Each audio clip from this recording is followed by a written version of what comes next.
Ya, Assalamualaikum warahmatullahi wabarakatuh. Saya Amar, saya akan mempresentasikan hasil perbaikan saya itu ada pada penilaian, di mana di penilaian itu ada di kriteria prestasi non akademik. Nah, di sini kemarin prestasi non akademiknya hanya dipilih salah satu. Dan untuk di yang sekarang ini prestasi non akademiknya akan diambil dari salah satu prestasi yang tertinggi yang dimiliki masing-masing peserta yang mendaftar. Jadi misalkan dia ada dua nih, prestasi tingkat kabupaten dan prestasi tingkat provinsi. Jadi yang tertinggi yang diambil. Jadi misalkan prestasi tingkat provinsi yang tertinggi, kemudian nah di sini ada jumlah.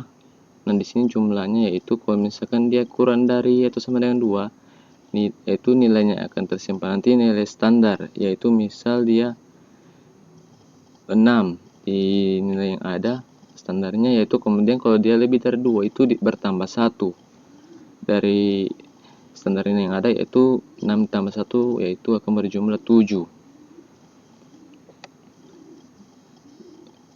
Dan untuk kriteria yang lainnya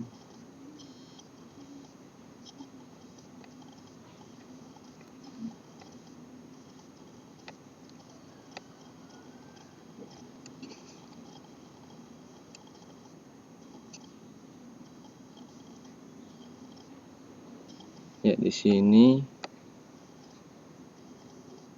prestasi tingkat provinsi berjumlah 7 karena 6 ditambah 7 tadi. Kemudian kita lakukan rankingan.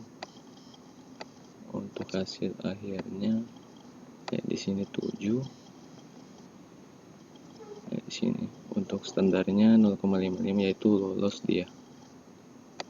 Ya, sekian dari saya ucapkan terima kasih.